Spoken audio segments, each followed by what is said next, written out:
Hello. I was wondering if I might trouble you for a cup of strong black coffee, and in the process engage you with an anecdote of no small amusement.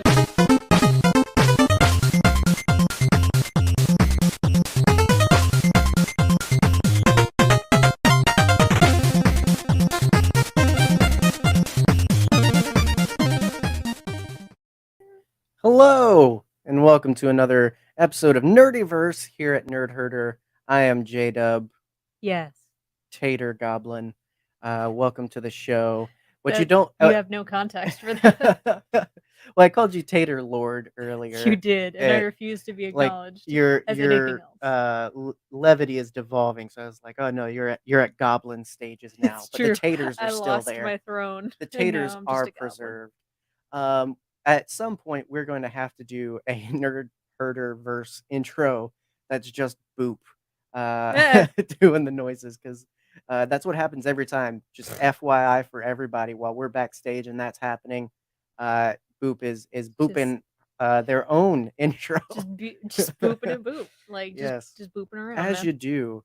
Welcome to the show. We're excited about this one, mostly because we're talking about a big favorite. I don't know.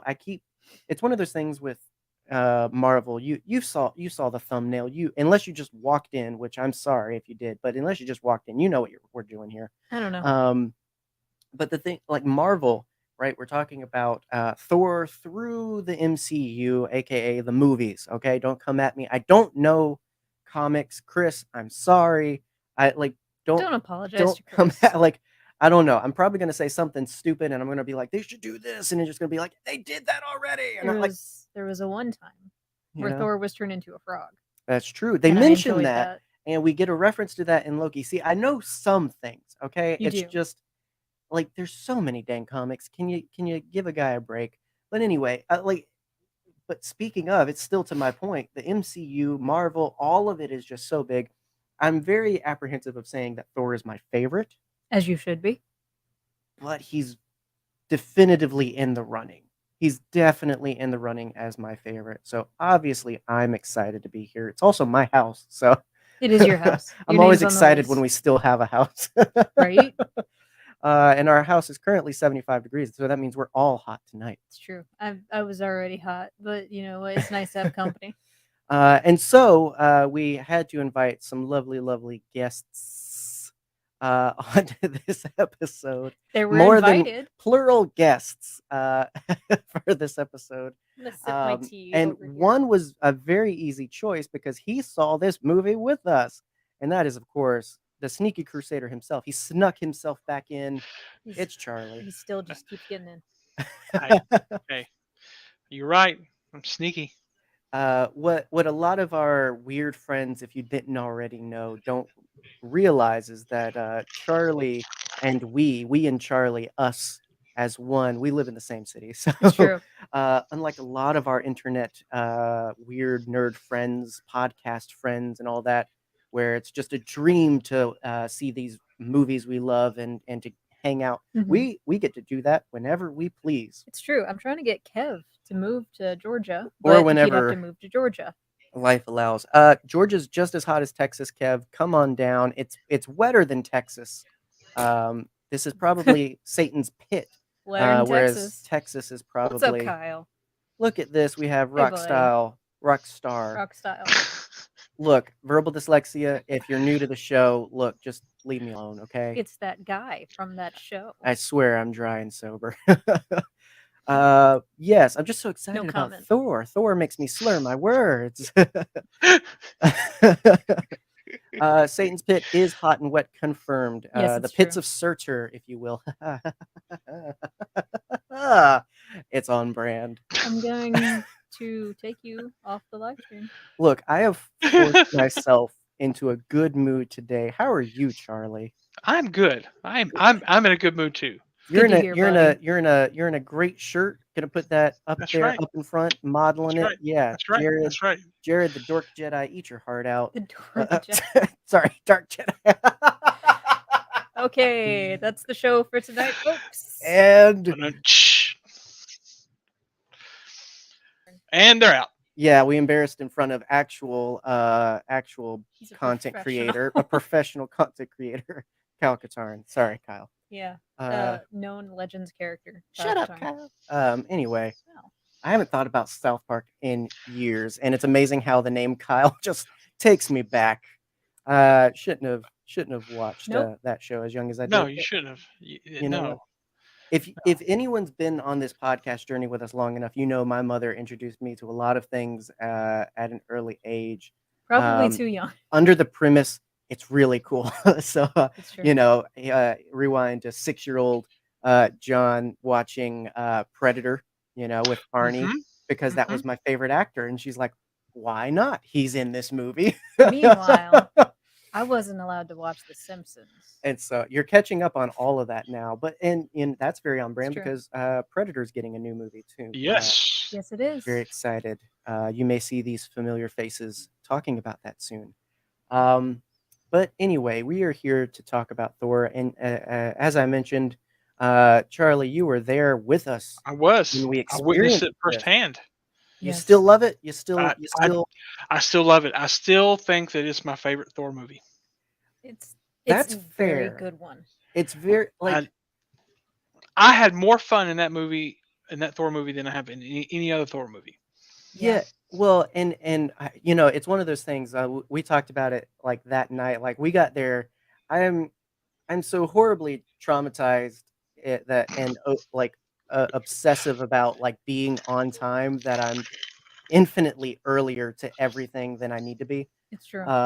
So we were at the theater like an hour early. And we just sat.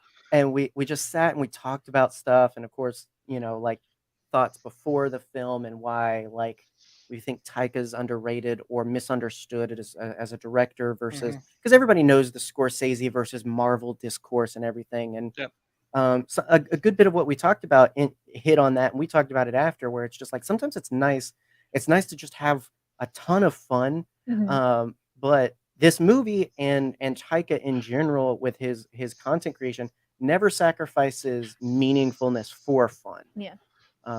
So I don't think it's a cheap shot to say this is a really darn good Marvel movie. Absolutely. And bye, Kyle. Love you, buddy. No, Kyle, no. Yeah. Safe bet because spoilers ahead. Yes. Do not enter unless Get out of you've here. seen it. Or if you do enter anyway, that's on you. But Kyle, thanks for stopping by. It's nice to have a local celebrity. Sweet boy. Anymore.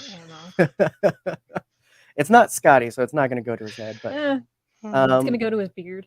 Like I said, I really like these.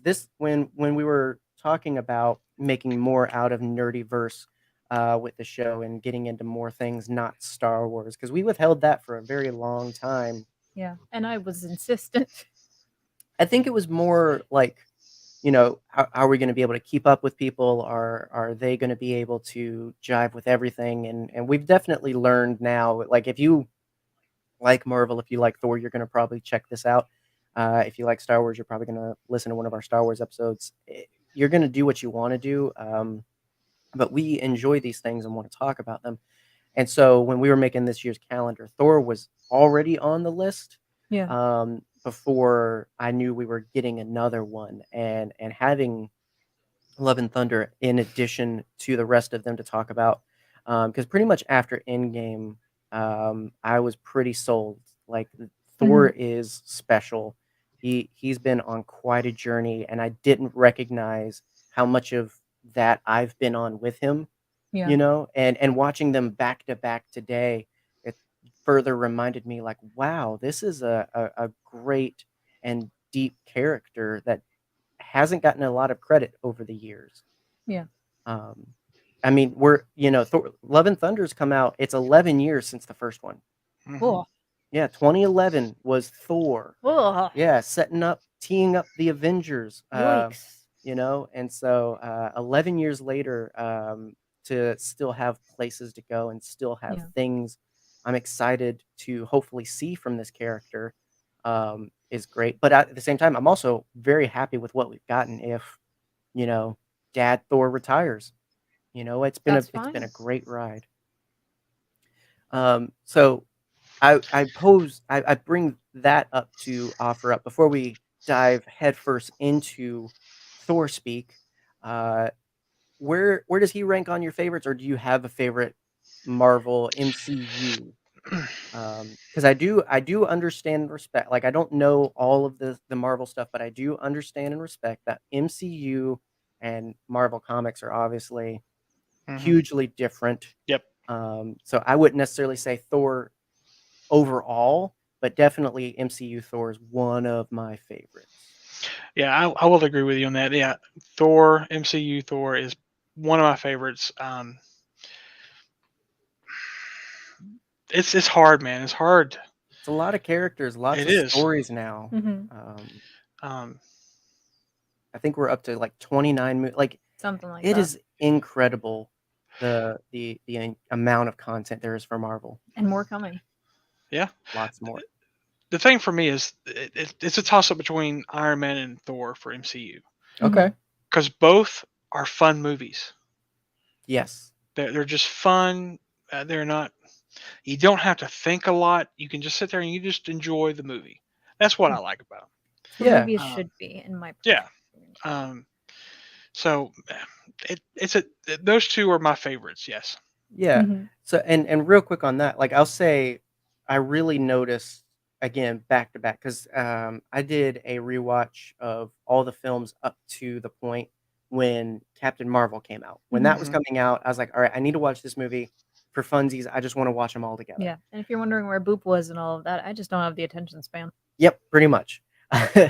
Would just come in and check on me. It's just like, oh, where are we at now? Okay, I know that one. I'm gonna go pet the cows and start a valley. Exactly. And so my point being, it got away from me. Sorry. It's okay. That happens. But I hadn't. Oh, I know what it was. I hadn't done a full rewatch, so I hadn't seen these movies collectively. And in doing that rewatch, it was timeline order, so I also didn't boom, boom, boom, just ingest Thor's story. Ingest Thor. You really start to realize because it's a common thing now where it's just like, oh, now he's the bimbo now or himbo. He's a definitive himbo, right? He's a definitive himbo. Yep. Yeah. Now he's a DILF himbo because he has a child. Yes. I know these lingos, children. Do you? I don't know. Can we get like a wellness check on your child, Charlie, who is a few feet away? Right. Oh goodness. Don't look these words up. I'm sure they know. Like Lord help us especially like Ragnarok and now Love and Thunder, but I would say even a little bit before that, maybe Age of Ultron ish, like they started, all right, we're gonna make him dumber and funnier. Yeah. But yes. Really, I love a dumb man. It's always been there. And I think to your point, to all of our points about fun movies, you can watch them and just have fun. Yeah. Their meaningfulness is in the fun, and it catches you when you don't expect it, or it's there if you look for it. Right? Even in the first one, in some of the stuff with Thor and Loki, like there's meaningful, there's drama, there's realness to it. It's not just capes and heroes and fun colors. Like it does have substance. And Love and Thunder is exactly the same way. You can have fun beginning to end, or you can have fun mixed with a little bit of, oh wow, this is kind of real for me, or this is a little relatable, or oh, this is making me think. Like that's where I'll never ever ever give credence to the whole like Marvel's not cinema stuff, like any of that crap. It's because it disavows the real storytelling going on there. It is special. It is meaningful amidst the fun. Hello, cat. Meow. Exactly. So for you, before we dive back in, favorites? My favorites. Bucky Barnes, number one favorite. That's not changed. It has not changed. 8 years. Okay. Yes, because Captain America: Winter Soldier is, in my opinion, one of the better MCU films. It's really dang good. It's so good. Like, it's a standalone movie, in my opinion. It's really dang good. It's so good. Like, it absolutely showed up the first Avenger in every way, which I do still love the first Avenger. Like, I am Team Cap until the day I die, forever. And also, Sam Wilson is Captain America. I do not give a single solitary curse word what anybody thinks to the contrary. He's Captain America. He's Captain America. I'm so excited for Captain America. He's going to do amazing. They missed an opportunity not naming it Captain for America. I hate you. But yeah, Bucky Barnes is definitely up there. Captain America, obviously. Sam Wilson. But Korg also. Piss off, Ghost. Exactly. Because that is just Taika Waititi. Everything that man does is so quotable and fun. I love it. I'm glad he I'm glad he inserted himself in that role and in the roles he has. Like, I don't think yet I'll say it's been gratuitous. I think he's always, it's like, you know what, I'm showing you so much, I could just do it. Let me just do that. And there was one thing, I think it was The Mandalorian, where he was even like I'll do it for readings, but I fully expect y'all to replace me. And it just stuck. They were like, why? You did it. Exactly. Don't quote me on that, but I know in one role, I watched one of those. I love those GQ things now where it's like, hey, like, here's all these movies I've done, and I'm gonna just talk about. Nicolas Cage did one. It was really good. Yeah. And thank you for just plowing over that. My favorite plowed over it like a can of shortbread. Exactly. That is my favorite interview with Nicolas Cage ever, is when he's talking about shortbread. I don't mind the man as a human being, I'll say. Like, I'm delighted by that man. Yeah, like, he's a human. I don't, or he's shortbread. I don't know. He's whatever he identifies as, honestly. I have a pyramid in New Orleans. So yes, 11 years ago, we get Thor, and I'll say, like, it's funny looking back how often, like, because I remember probably the first really big time for me where I'm like, I don't know if they know what they're doing, was Guardians of the Galaxy. Yeah. But I didn't realize looking back, like no, I was a little weirded out by Thor too. Because I mean, Captain America, Iron Man at that point, like, we're setting up very viable Batman-esque believable heroes. Like, no, like, yeah, and then we're coming up with Goldilocks and the big hammer. Like, we set up, we'd set up so much. Like, this is real movies. These aren't superhero movies like you've ever known. I think movies like you said, Captain America and Iron Man, they were very much just action movies with a lot of heart to them, with superhero elements, but they weren't like superhero movies like we'd ever known. But Thor kind of just tried to do that while also folding in the fantasy. Thor is the Superman of the Marvel universe. Yeah, and that's the thing, is it's just like it, because before the likes of the MCU and everything, good and near perfect comic book heroes had met film with Christopher Reeve Superman. Like, you can't look at those and say those aren't like those are just comic book movies. That is definitive Superman. Yeah, it's a almost genre in and of itself. But you hit the nail on the head. Like, watching these back to back, it really feels like space fantasy, kind of stuff. It feels like Lord of the Rings in space. It's interesting how, like, what we didn't realize. Okay, like, all right, Captain America, Iron Man, those are like hero movie. A hero in the sense of, like, mentioning Arnold Schwarzenegger earlier, like, those kinds of things. Like, this guy's rough and tough. He's been wronged by the world, and he's gonna go in guns a-blazing and make it right. And then you've got the military movie with Cap, and then you've got the fantasy movie with Thor. Like, and they've all, like, I've been paying a lot more attention to color grading lately, and I don't know where it's come from, but I made the observation the other day, and I will stand by this till the day I die. The Snyder Cut and Twilight have the exact same color grading. And I think did the that early Marvel Totally bet. I think that actually devalues Twilight, which in this I think is actually a bad Be thing. careful. And that's sad. Right, like there's Twilight, Vampire sucks, and then the Snyder Cut. Don't Like- ever say the words Vampire Suck. Matt Latner, You the voice of know Anakin how Skywalker, much is in that hate movie. parody movies. That one's a good one though. I hate you. I love that one so much because it's like, oh, it's so funny. Yeah, like it's a lot of very cold colors in those early movies, which I'm sure was entirely on purpose. Mhm. Yeah, like it's funny you mention it because like there's been this whole thing like people think they've just discovered like, oh, like yeah, they pick on the Russos because they've dealt with a lot of the heavy movies like the Cap movies, and I think it was the last two. They did the last two Avengers, if I'm not mistaken.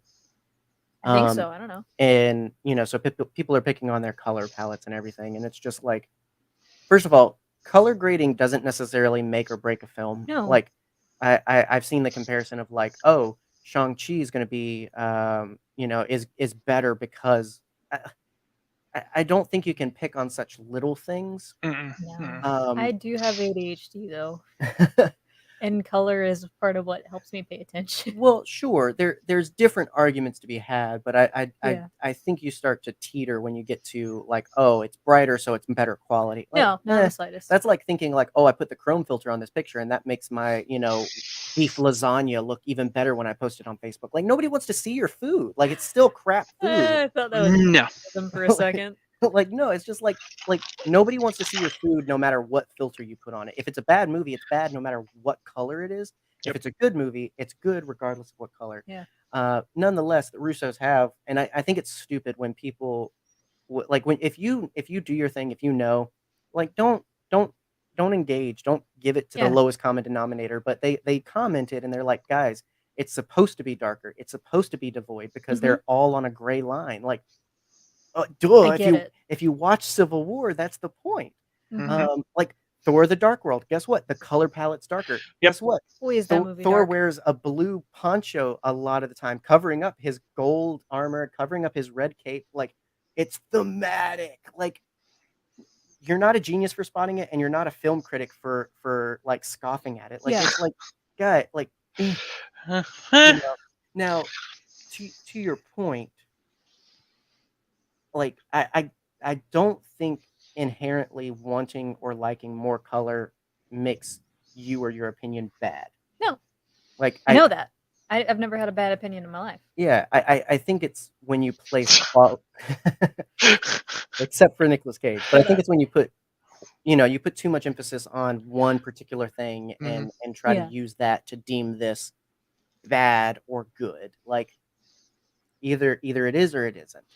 I don't think Thor was any better of a character because they added more color in Ragnarok and Love and Thunder. No. I love it. Oh yeah. But it looks so pretty. I rewatching it all, the character shines through no matter what the palette. Like in the first one where it's very golden. Oh my gosh. So much golden. So gold. And then like it gets duller in the second one because the Dark World. But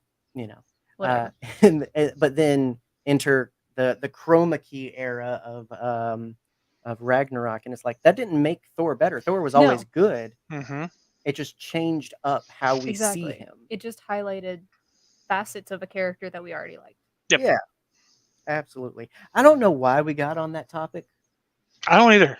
It's interesting. I look down at my notes and I'm like, all right, where are we? And it's like it's still on my first point, which is literally just 11 years ago. Yeah, 11 years ago. Wild, man. Yes. So I want to also point out that much like the Mission Impossible series, you can rate and judge these films not on their color quality, as I've established, but on the hair quality of Thor. Yes. Namely the bleachiness and length of his hair. Yeah, the bleached eyebrows.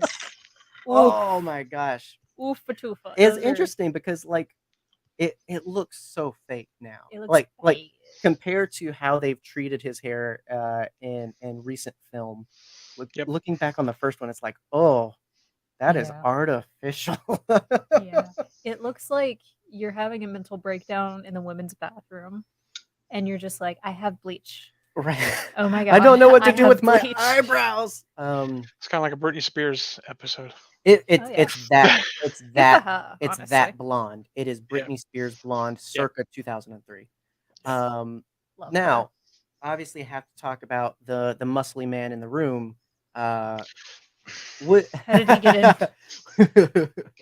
Put on some pants. No. Do you think we would be having the same? I mean, obviously, you have to suspend a lot of disbelief and use your imagination. But do you think we'd be having the same conversation? We'd be in the same place with the character if it wasn't Chris Hemsworth? Like, is Good he question. Thor? Is he on the same levels of Robert Downey Jr., where he's the character, he's the reason it transposed so well from panel to film? Or can anybody wield the hammer? I'm gonna let Charlie go first. I should have started with that. Is Chris Hemsworth worthy of being like? Never mind. Anyway, Shut up. I'm gonna say yes. There's no other person that could play Thor. I don't see it. Just like I can't see anyone else playing Iron Man. And it's really hard for me to see someone else play Captain America. I mean, it's fair because it's a different like acknowledging how much I love Sam Wilson in the role. It is a different Captain America. Yep. But that he needs to be a different Captain America. It's funny how this recent film, Love and Thunder, dealt with the thing of like Thor as a title. Like we have the Mighty Thor and we have Thor, and it's the same thing where it's just like I loved what they did with Natalie Portman as Jane as Mighty Thor, and I liked Thor. Like you know, it's the same role but a different character. So I do think more than ever with Thor, we've seen, all right, the mantle could pass it, and I think at some point it will. Yeah. It'll have to. Yeah, it will have to. Yeah, like there's just the reality of, like, I mean, and you see it, like, I don't know how long we're supposed to believe it is for Thor, the character, from 2011 to Love and Thunder, but for us, it's definitely 11 years. And it shows he's coming up in age. He's not going to do this forever, and nor should he. I do think at some point we should move on. But yeah, like it's hard because of everything we've gotten. But yeah, like he's something special, and especially in recent years, I think even more so they've made it Chris's Thor than maybe where it started out. What do you think? Leslie Jordan could be Thor. I don't know who that is. Hang on. Okay, this is funny to like 3 people because who know who Leslie Jordan is. You know the tiny man, the very effeminate Southern man. Oh yes, I know Leslie. Yes. Oh wait, Leslie Jordan. I'll send you a video later. Okay. Yeah. Yes. He was in American Horror Story. He was in Roanoke. He was the psychic. Oh, my favorite American Horror Story, actually. Yeah. There you go. Okay, I was trying to imagine. So he's basically the psychic lady from Poltergeist, essentially. But is like that's his personality. He is. Yes. I adore him. He's worthy. I will say, like they went in a different direction with Love and Thunder. I will say, but at one point, with Ragnarok and what they were kind of trying to do, or what I felt like they might have. Because you know what it is. It's like, all right, this is my chance with the character. I'm going to set up 4 possibilities, and then the next guy can do whatever he wants. Yep.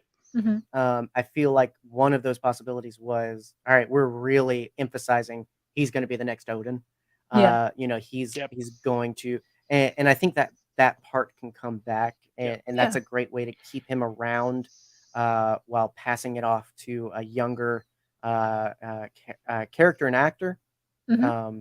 But yeah, he recently even, and that's the thing. Like we don't realize about these movies is like it's all decided by the studio, and the actors are just pawns and players. Yeah, and it's awful. I don't mean that in a bad way. Like literally, Chris Hemsworth and Taika Waititi sat and watched this movie, and when the very last shot that says Thor will return came up, they both were surprised.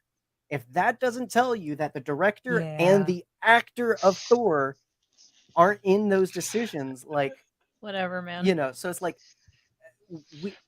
so afterwards it's like, yeah, I was surprised, but like if they keep letting me play this character, I will. I love it. And I think that's a great attitude to have. I think as long as it doesn't become one of those things where it's just like, no, this is forever me, then it's a perfectly healthy actor-character relationship. Yeah. It is a possibility to, pass the torch always, or pass the hammer. But I'm very excited for Dad Thor territory. But first, we'll look backwards, traveling back 11 years ago to when... Insert tunnel of time there. Don't tell Charlie. Yeah. 11. Where were you 11 years ago? 2011? Yeah. Oh my gosh, another time, another place. You didn't know me. That summer that was my first summer working at camp. At good old church camp. Yep. Learning about Jesus. Well, teaching about Jesus. Learning about loves the little children. Yeah. Oh, that sounded creepier than it should have. It did. Oh, not a fan. That was gore stuff. Like when he's playing in the prison with the kids. It's just like, oh God, can we get a refund on this clown? Yeah, like there is no refunds. That was probably a definitive of that year. A lot happened for me in 2011, I'm sure, but like the most definitive thing I can remember was like that was my first going away, working somewhere else job, up at camp and all of that good stuff. No, you were 17. I was 16. I can't do math, man. Yeah, math is overrated. It's like, how old are you? I'm still here. Like that's all I know. Like I was born and now I'm here and I'm still here and everything is. They count cups of coffee to see how old I am. Right? They were like, take a number and wait, and I'm just like, all right, big man, whenever you want, like Whenever you're ready. Whenever you're ready, like call me up and I'll get my lamb chops in heaven. I don't know. I think of like purgatory as like the stereotypical like meat room, like grab a number and you grab a number and you just wait, Yeah. And it's never your number. I'm a big fan of this conversation. Can we keep going? I like this. This is fun. Where were you in 2011, Charlie? That was a long time ago. I was in my 20s then. Dang. I was young. Yeah. Working knees. Yeah. Working knees, yes. Yeah. I'm just a regular person. I was in Greenville, South Carolina at that point. God bless. Nice. Yeah. That's a beautiful place. Yeah. I think no matter what, you can look back and like all of us were in different places. Like, I mean, I remember like the first time I watched Avengers, we were at Lake Junaluska, which Southerners may know of. It's a beautiful vacation spot. Lots of great food, great views. And but I remember it's us at the White House and it's on the huge screen. Like we're literally upstairs. Like this is theater grade screen. And I'm like, whoa. Like at that point I hadn't seen Thor. I'd literally only seen Captain America and Iron Man, so I was very confused. So I was a budding MCU fan at that point. And like my family, we went to the movies all the time, so of course I had seen that. See, that's the difference. We're learning about each other, and recently it's come up more. We saw Shrek in theaters 3 times. Meanwhile, for me, it's just like it had to be a darn good experience or meaningful film to get us out. Like we didn't go. Like we went to Star Wars. I went to like my mom was so proud for my birthday take me to see AVP. I still to this day don't know how we got in because that was definitely rated PG-13. Oh yeah. But because it was AVP, and I remember the teller was like, we're showing the Yu-Gi-Oh movie. Isn't that a little better for him? And like I can remember that interaction. It's like we'll give him Yu-Gi-Oh cards. I know what I'm about, son. Exactly. It's just like no. I want to see the chest bursties. But yeah, like it had to be special. Like I remember the first time in a long time my mom went to theaters. I told you this the other day. Was Freddy versus Jason because she loved horror movies.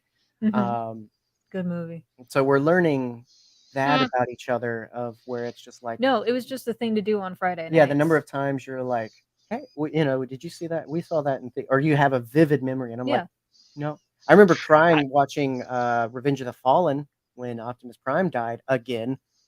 You think I'd get used to that, but no. What were you gonna say, Charlie? I'm on John's team here. We didn't go to the theater movies very often at all. I can maybe count on one hand the times that I remember going. That's fair. Like it was one of those things. Like, what else do you do with 4 kids on an afternoon? For sure. Well, and I mean, I've told before, like Blockbuster, Beaver's Video, like we would go rent videos, take them home. Like we had still funny. Yes, Beaver's Video. Yes. There's God, a room in the back. Savannah has not been the same since we lost Beavers. Yeah. Like, damn it. We lost the Beavers. We took the experience home more often than not, and obviously that meant we were watching films.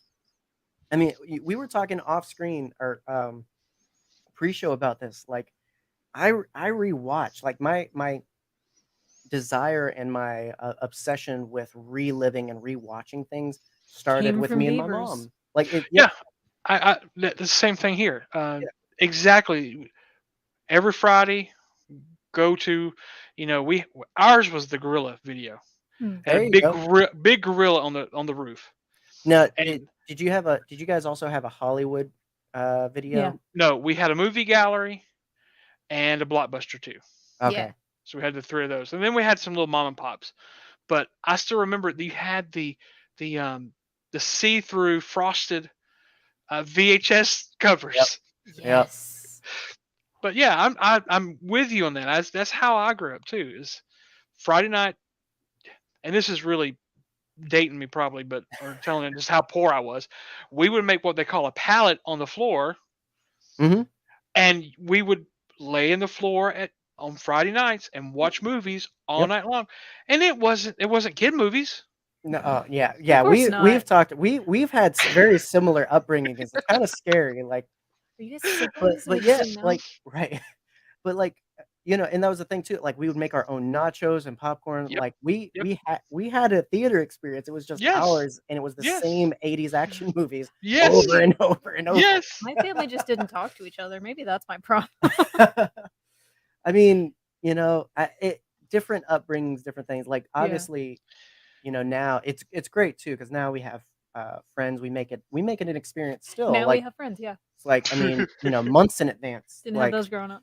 I remember us talking back and forth. It's like, hey, we're gonna go see this, right? Literally at the theater, we're talking about the next movie that we're going to see together. Yes. Right. So it's like, the tradition lives on. It's evolved, but I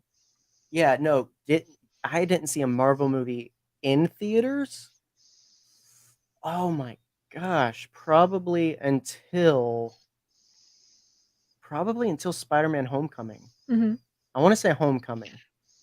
Really? Yeah, it was well after Civil War. Like it might not even have been Homecoming. I can remember the possibility of us going to see Age of Ultron with my parents, though. Nope. Okay. Nope. We saw Spider-Man. We saw The Amazing Spider-Man 2 together. Yes, we did. Obviously not Marvel. Thanks, Sony. Well, we've seen other things, but like the first Marvel movie, like at that point it was like, all right, I'm caught up, I'm invested. All right, here we are. It was just literally whatever was next. It's like, all right, we'll go to the next one. And for the most part, we've kept the tradition alive. I was late to those films, but obviously Star Wars is big for us. We saw Saw. I think that was we did see Saw in the theaters. Partly they just get out of the house after COVID.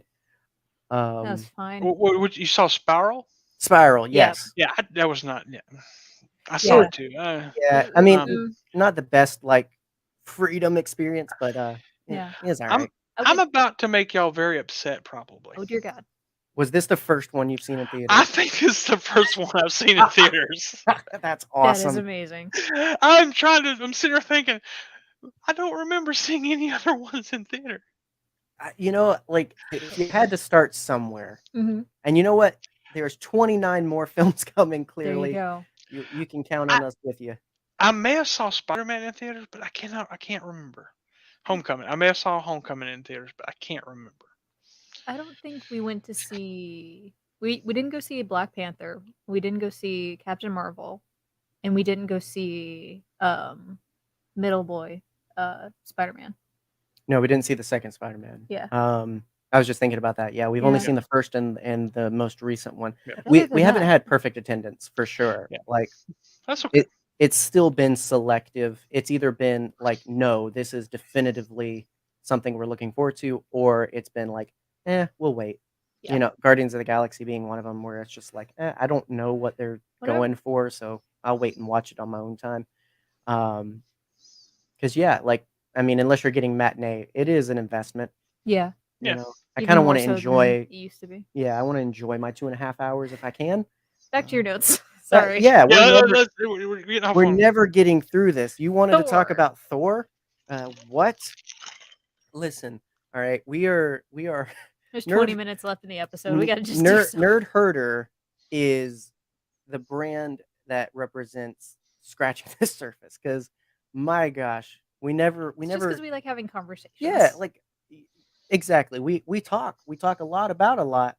And we may not get through all of everything we intend, or to everyone's expectations cover the content perfectly, but we never promise to be perfect. It is free after all. If every pork chop were perfect, we wouldn't have hot dogs. So free for view. I think we've talked about the beginnings of Thor enough that I can just kind of I'll read off a couple of. I tried to make a few notes. I really just enjoyed watching these. I honestly forgot to make notes sometimes, but like for each of them, I kind of made some notes, and then if we have anything else to say about the first one, we can. I put, as we've already said, Thor has always been funny. It's only gotten better with each film. Yeah. I firmly, like, if you can't have fun watching every one of these, like make your own fun. Has the quality gotten better? Yeah. Why? Because Taika's actually a comedian. Exactly. Right? Like, you've got writers who are doing bits, and I think those have been funny. Obviously, I mean, you know what? I'm doing it. Obviously. That's still one of the funniest things in all of the Thor movies. Imagine doing that at Waffle House. You know what? Don't do that. Don't do that. No, that is my favorite restaurant. You'll get it hit. Like the cook will probably kick your ass. Do not tarnish the name of Nerd Herder and say we told you to do that. This Waffle House is a waffle home. That's right. That's right. We do not treat our waffle home like that.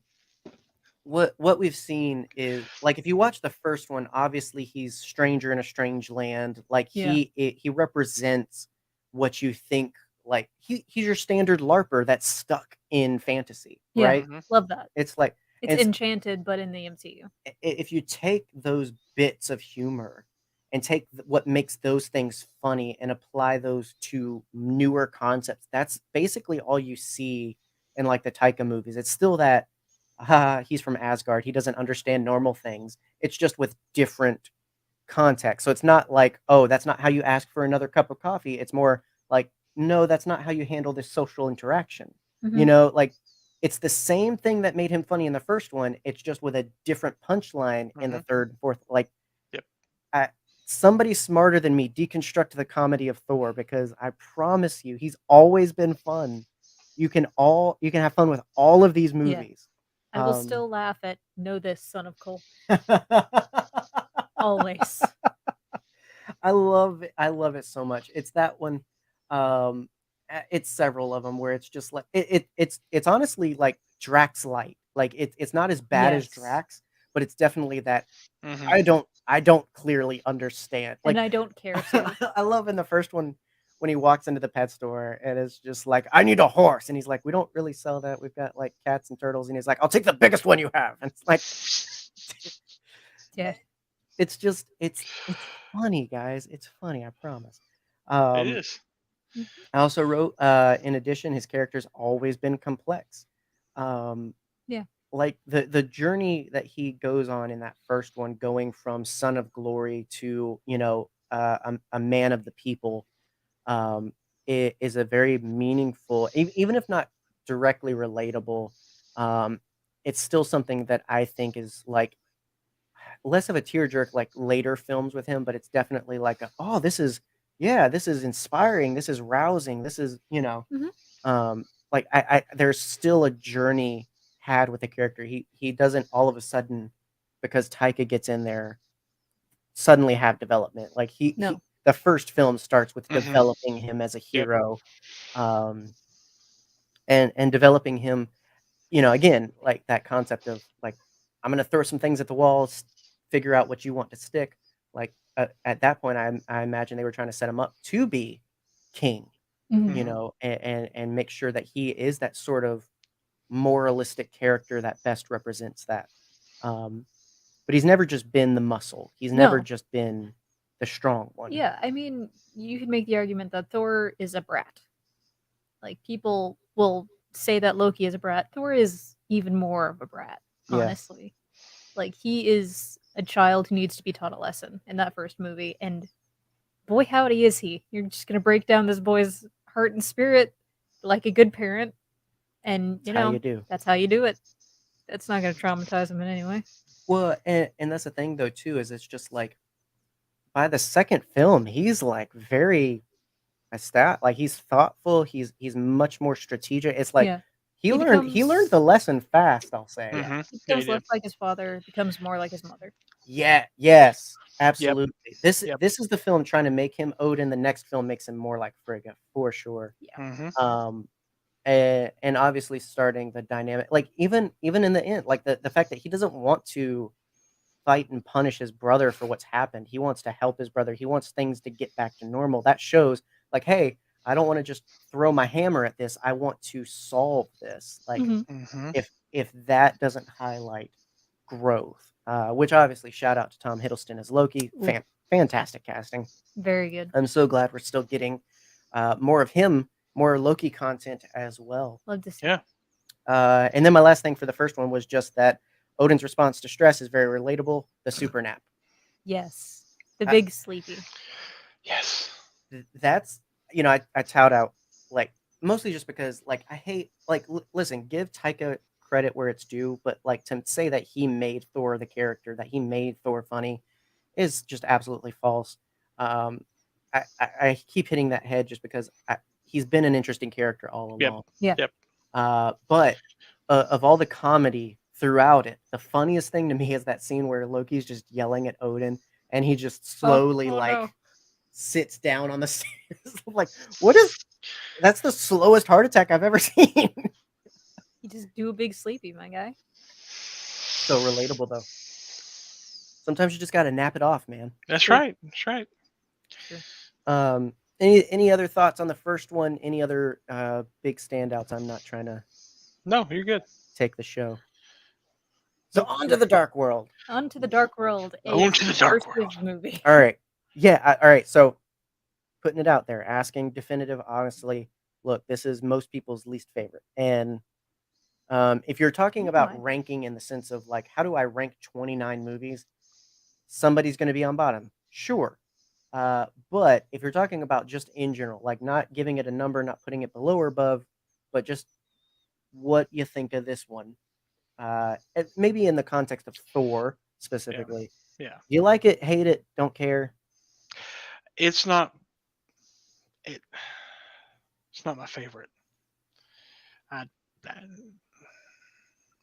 Yeah, we're good. I mean, again, some like if you're gonna rank, something's got to be on bottom, I guess. But like, I think that's a lot of people's opinion. Yeah, I don't know. Are you? I didn't mind it. Yeah, I like Christopher Eccleston. It's a connecting film. Yeah, like it needed to introduce the Reality Stone. My thing is people like hate that movie, and I don't understand why. Yeah, so I was thinking about that earlier today because one of the things, we don't have cable obviously, so we stream a lot of things, including on YouTube, and obviously you scroll YouTube under any topic and you see all kinds of ridiculous opinions and everything like that, and and opinions from people that think they know best. Like it's they've seen movies and therefore they think that they know what a good movie is. Right. Well, it's subjective.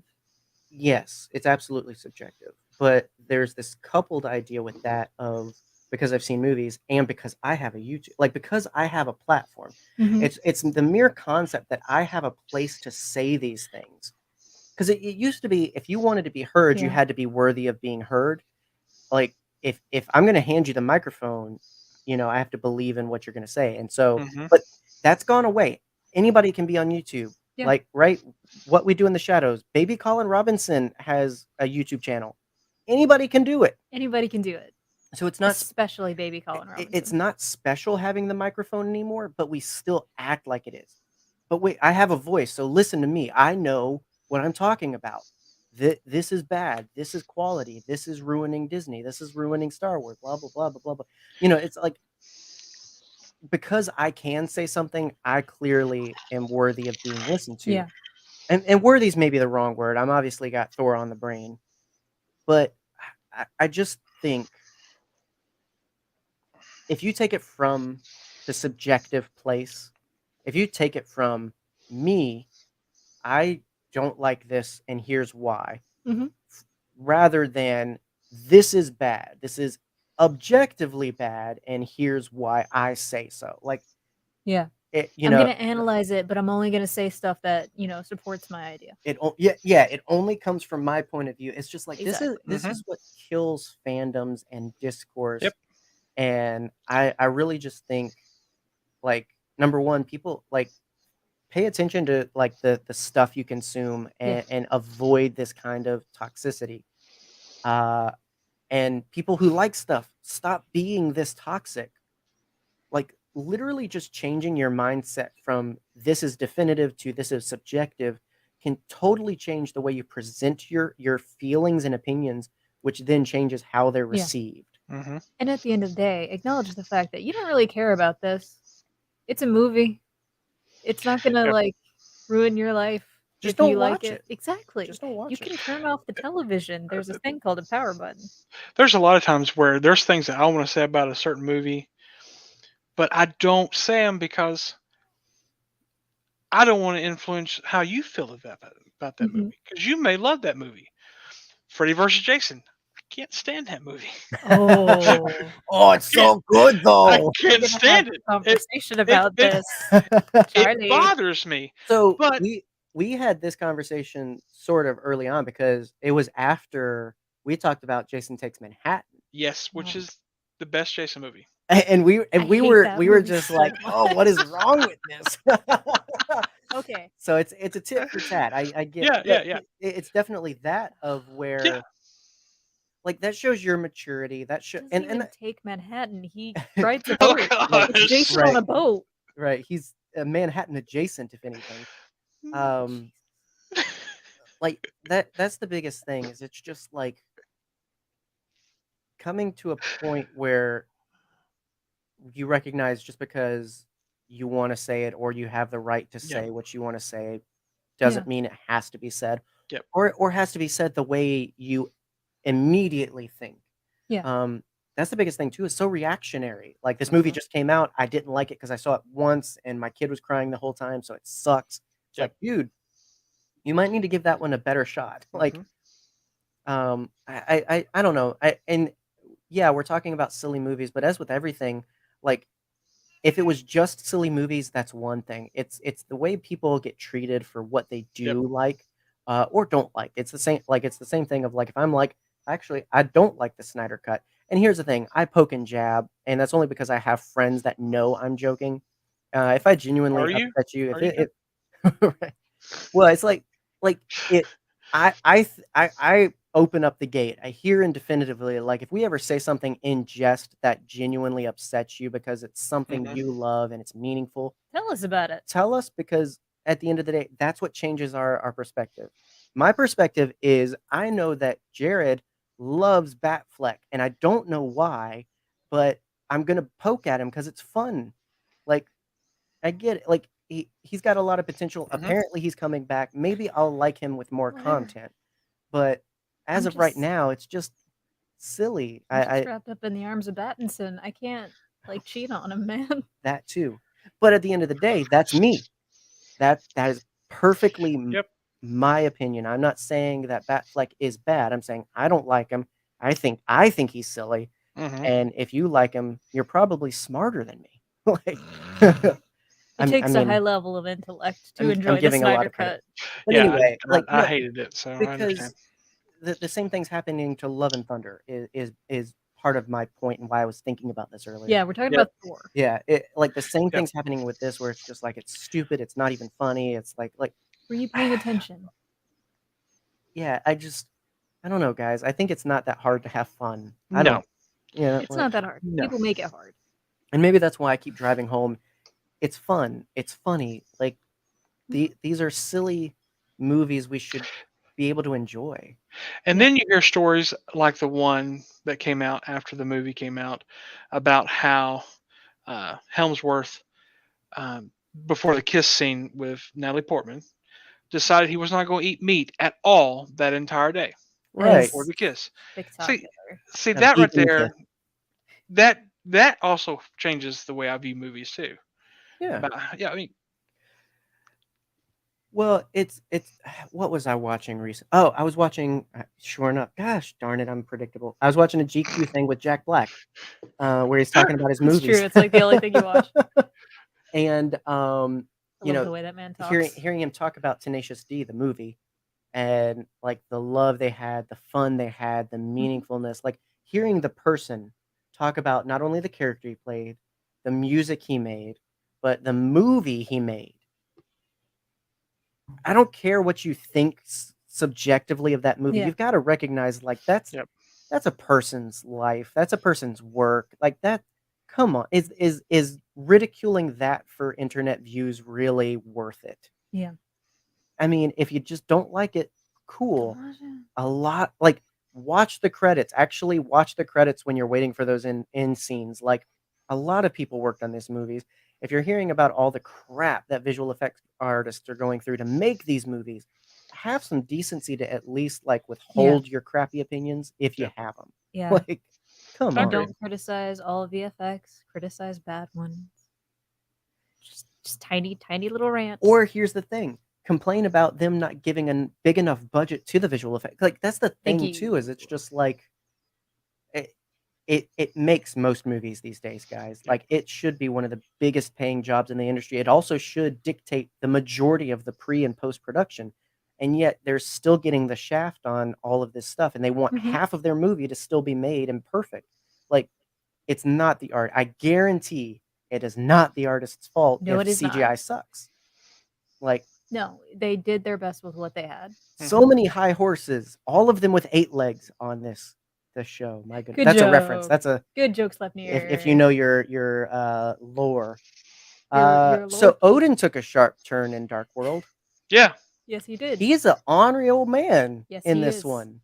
I didn't remember that. I'm like, golly, he's like talking about Jane Foster like she's nothing and all this other like goodness gracious. To be fair, his wife died.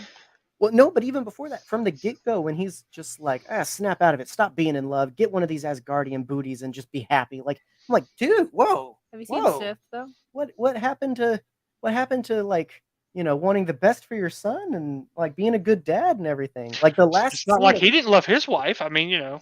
Right. And she was a witch. Like, look, dude, like at the end of the first one, you're just like, no, I'm proud of you. And it's just like, now I'm gonna criticize everything you're doing with your life. Like, yes. Goodness. I don't know. They needed a scene where he's holding a flashlight. Right. Well, like, here's the thing. It's Anthony Hopkins. It's great. It's just like it's night and I day. think stuff had to have it's 2 years. They acknowledge that. I'm sure stuff happened. But like Odin, I will say, is the most like inconsistent character in these movies. In the first one, super kingly. I think it's the best they did with, all right, he needs to be Odin. And then in this one, he's just a hard guy for no reason, I feel like. Like he's acting like Thor. Like at points he's just so brash and like it seems like this should be beyond him at this point in the life of the character. And then in the next one he's just some like peaceful old man. It's just like, oh, look over there, Norway. More like Thorway, right? Dead. Like what? What? Like Sam Neill has more consistently played Odin than Anthony Hopkins. He's only done it once. Twice. He was. I didn't notice it the first time. Like, also, the third lesser Hemsworth is Thor. Don't say that. Oh, but he doesn't look like one. He literally doesn't look like one. He true, very good, but he just like you've got Chris and you've got Liam, and then it's just it's like Baldwin's. Did we get a different mom with this one? Like he just doesn't have the same build. Or Wahlberg. He's the runt. He is the runt. But he plays Thor in the acting scene in the third one. Obviously, Matt Damon. Yeah, that's one of my favorite freaking things. Is that your favorite Matt Damon role? You know what? Screw Jason Bourne. My God, get Jason Bourne out of here. He was born to play Loki. He was. Oh yes. My gosh, that was awesome. I loved so much that they came back in Love and Thunder. It was so good. Wasn't even in my notes, but I'm glad you brought that up. Mm-hmm. Frigga, showing us how Queen does business. Love that. She showed us why she is Queen. She do be doing business. And then we relived the trauma of her death multiple times. Love it. Oh my gosh, mom stuff in the MCU. Yep. Should be calling it Mom See You. See you cry. I don't know how much longer I can keep this bit going. I love you so much, but I'm just gonna have to. But speaking of Asgardian funeral, this is important for you. Asgardian funeral's the way I want to go. I don't know about anybody else. Yes. Set me in a boat, set me on fire. Yep. It's a mix of. You have to be dead. It's Braveheart meets Star Wars. I'm all for it. Yep. No, at this point, I will accept a Flash funeral. At this point, you'll just give me the hand signal and it's just like we're good. You know what? We're good. He called my number. I heard it. But anyway, mine's 420. I mean, I already know I want to be. I almost said incarcerated. It's not even incinerated. What am I thinking of? Cremated. I want to be asherated. You want to be cremated? There you go. Cremated. I already know I want to be cremated. This just makes a more fun process. Honestly. I want to be cremated, except for my right hand, but I want it to be made into a monkey's paw. Like curse that sucker and give it to some rich family. You know what? If anybody could monkey paw somebody after death, I think it would be Boo. Every time a finger goes down, you just get roasted all to hell. Oh my gosh, that's a good. What's that one? That's from Creepshow, right? Nope. What's that from? It's from an anthology thing, right? Yeah, it's from Tales from the Crypt. Tales from the Crypt. Well, it's a very old story that was sure, but I'm thinking of the one we watched. Really. Oh, love that. Yeah, love that movie so much. If you've never seen the original Tales from the Crypt, go watch it immediately. Don't even finish the podcast. The last thing I have for Thor 2 is that Loki and Thor have had it rough the entire way through the MCU. Yes, they have. Yep. It's just like siblings. Yeah, it's just like, I think Tony was very fun until Avengers, and then obviously the third one deals with PTSD, anxiety, those things. Mm-hmm. That humanized his character a little bit. Yep. Cap was great until SHIELD turned, and he went under for it. Just like, all right, you know what? I'm going to stand by my morals, and I might not be Captain America, but I'm what America should stand for. Like at some point, they all get challenged, but it's like from the get go. Yeah. These characters have struggled to grow. Not struggled to grow. They've struggled for growth. No, I keep saying it that way. I keep saying it in the way I don't mean to say it. But do you know what I mean? Yeah, I know what you mean. I know what you mean. I speak fluent, John. You have to at this point. Anakin versus Thor, who wins? Thor. I think they would just get drinks, honestly. Thor. I think so. I feel like this has to be a death battle already, like something like this. Probably. Force versus Asgard-ness.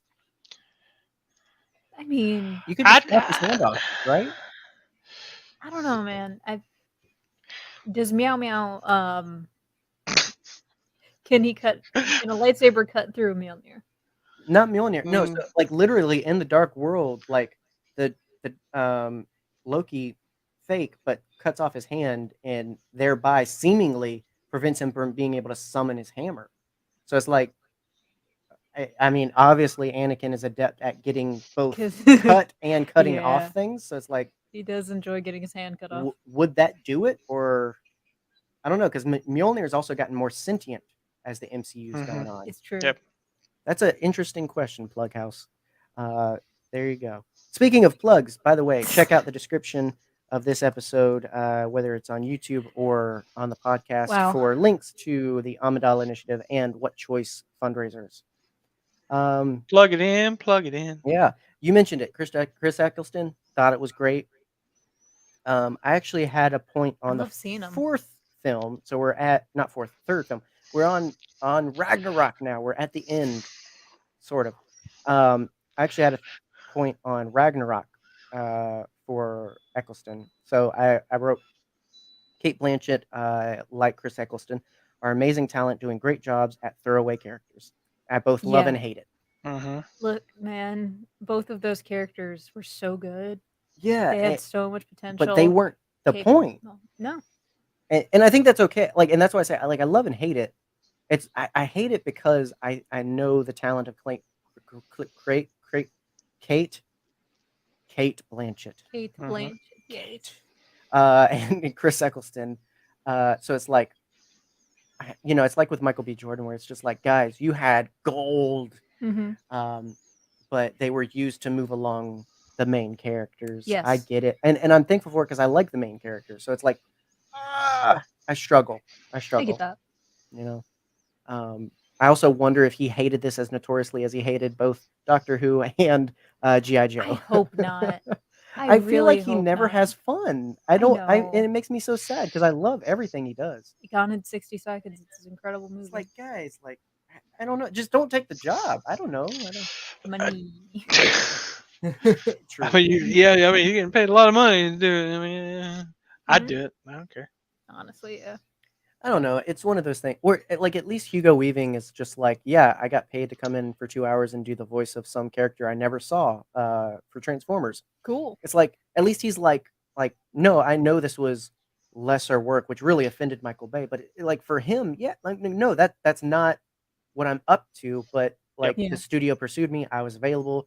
I want money. So I said, yeah, like, I get there are transactional roles in this industry, but it's just, me, obviously I can't help but like, I love Christopher Eccleston. So it's just like what he could have gone on, bigger and badder he could have been. What other characters could he have done well? Is he going to get a shot like, who was it?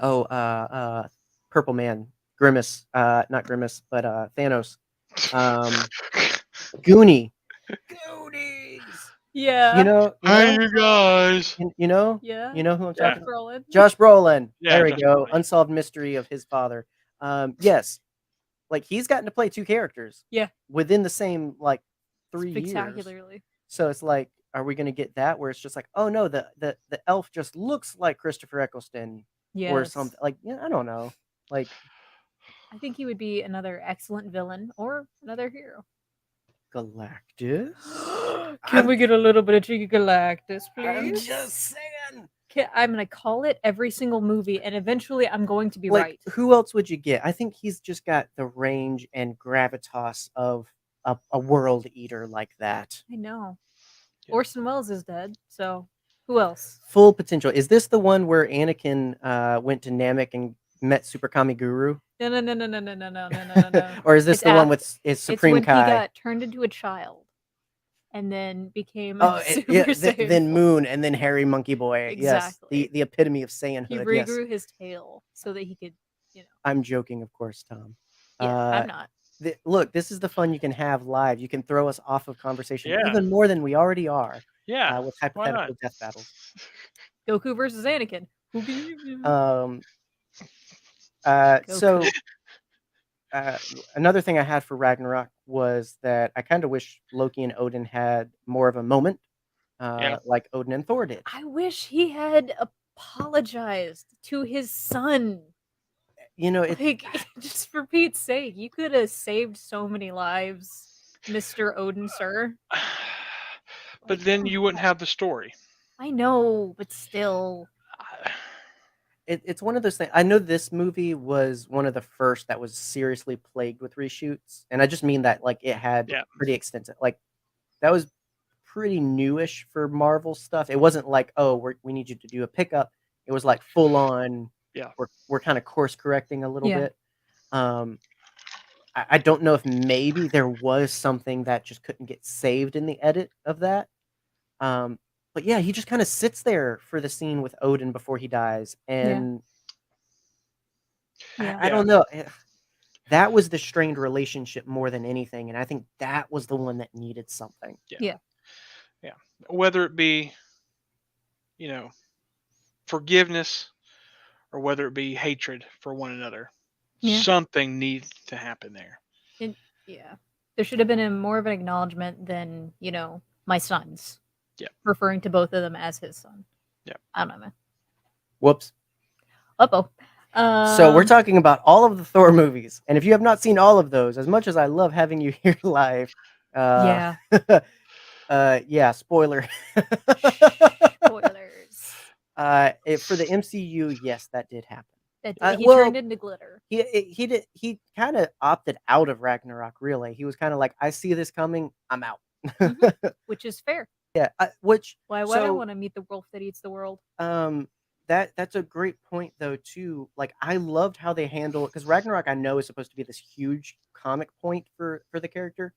I like how they took this from a very different angle. Like Ragnarok, they made Ragnarok happen in order to quote unquote save Asgard. I like that.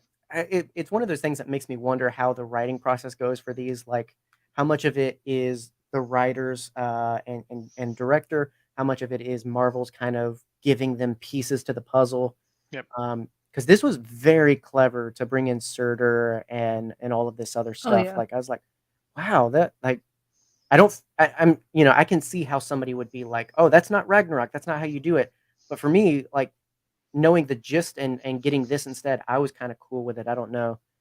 You're a little bit more comic-y than me, Charlie. I don't know if you've got any thoughts on that. No, I'm pretty much 100% with you on it.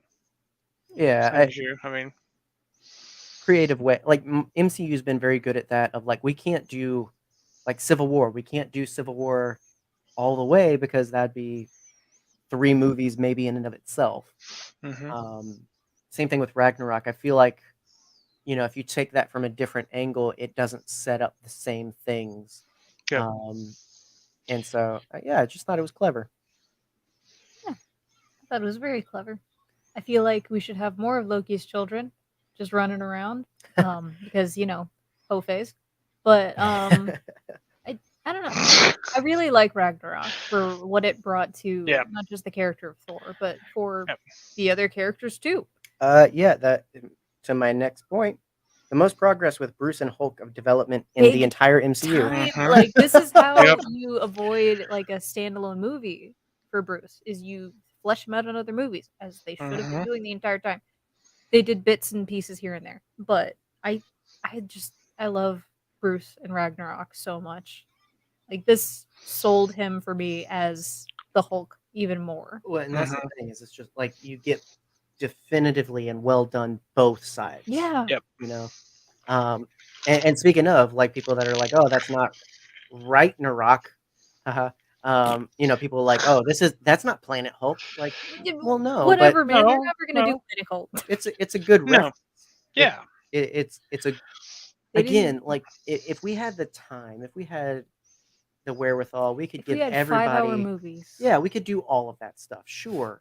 The way they were telling the story and the story they were telling it I think served a purpose with giving you a taste of what something you enjoy. Like I don't know, I was thinking about that recently where it's just like sometimes we fans see something that's a reference or a shout out to something we love, and we're like, right. Yeah, it's like, or that's not enough. Like, why didn't you just make that the whole movie? It's like, guys, like they like it too. That's why they were throwing you the bone. But this is the movie. We don't know how to have fun. Is no what I keep coming back to. Tessa Thompson enters the chat. Yeah. Yeah, she does. Valkyrie. Yeah. Very, very good addition. Which it's kind of funny. Do they just call them all Valkyrie? I suppose so. Because yeah, it's much less cool of a name when you realize like there's just an army of them, or there was. I mean, I really enjoy Swedish meatballs, so I'm fine with having a bunch of Valkyries about. That's true. Personally, that's true. Yeah, I like all. Obviously, you get Jeff Goldblum in there as well. Yes, you do. You do get Jeff Goldblum being very Goldblumish. Oh, quite possibly one of my favorite Goldblum roles. It's up there because it's just him. Yeah, I think his latest one in Jurassic World. I'm not gonna see that. Good. It was really good. I mean, I watched it at home because it was on Amazon Prime, but okay. Yeah. Well, but here's so like I went through this like because it's been coming out. Everybody's talking about this, and it's just like I keep having to apologize. Like I watched the first one.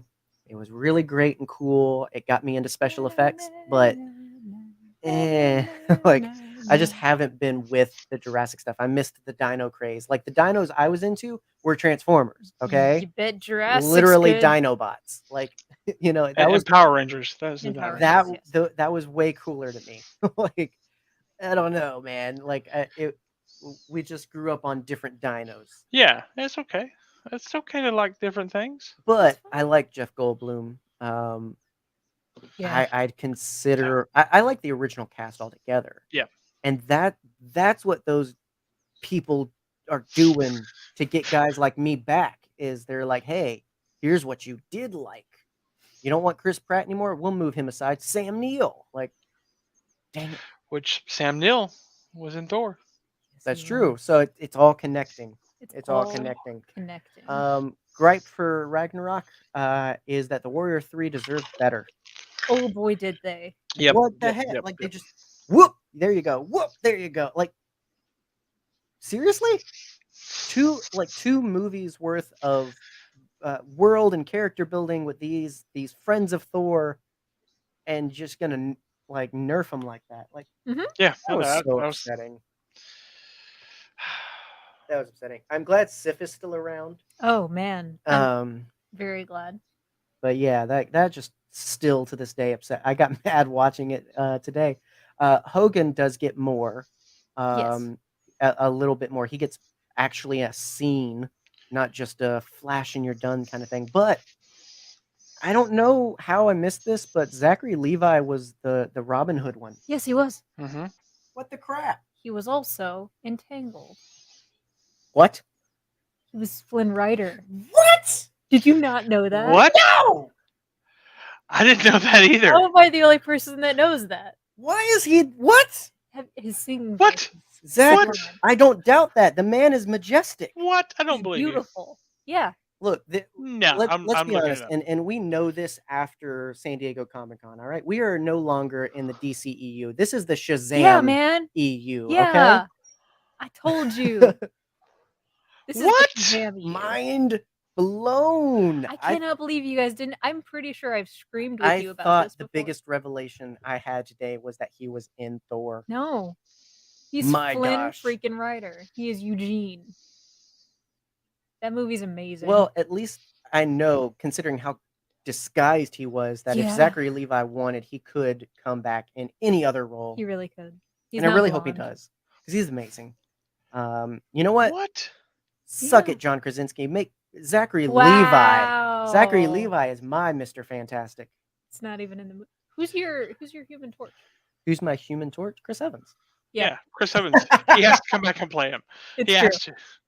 He's gonna just shave his head again and like right. With Zachary, go back to Zachary real quick. Don't forget Chuck. Oh, don't forget Chuck. Ever. I can never forget Chuck, because that show was amazing. So help me if you don't know who that is, John. Sure. Chuck. We weren't together at that time, so Woodchuck. He doesn't know. Chuck. Oh, great show. You need to educate him. I know. I need to educate him on Dexter too. Dexter's Laboratory? Yes. Omelette du fromage. No. Yeah, clearly I don't know what I think I know. Listen, the last show we watched together was Hannibal. So blew my mind. Can we My gosh, you talk about it like it's just like the amount of talent that has been wasted in the MCU, right? Freaking Freddy. Like Mads Mikkelsen, Oh, I know. you had him. Put him back. This is what Doctor Strange should have been doing: is going back and saving all of these good It actors. should have been it should have been the Spider-Man, the one with the 3 of them. What's that show No Way called? Home. That's the one. Yep. It should have been that No one. Way Home, more like bring home all the good actors. Let's redo this. Carl Urban was in that movie. Carl Urban was fantastic. Like he was also, so freaking funny. You can't convince me that Taika wasn't just like, Kate Blanchett. It wouldn't be funny if we got another Lord of the Rings guy in here, right? Right? Oh my God, we had Benedict Cumberbatch in this. We had the Smaug in this. We had so many Lord of the Rings in the Ragnaroks. Yeah, he was Smaug, wasn't he? Listen. Have you seen the things? Yes, it lives rent free in my head. If you ever need a pick me up, just watch. Google Benedict Cumberbatch motion capture The Hobbit.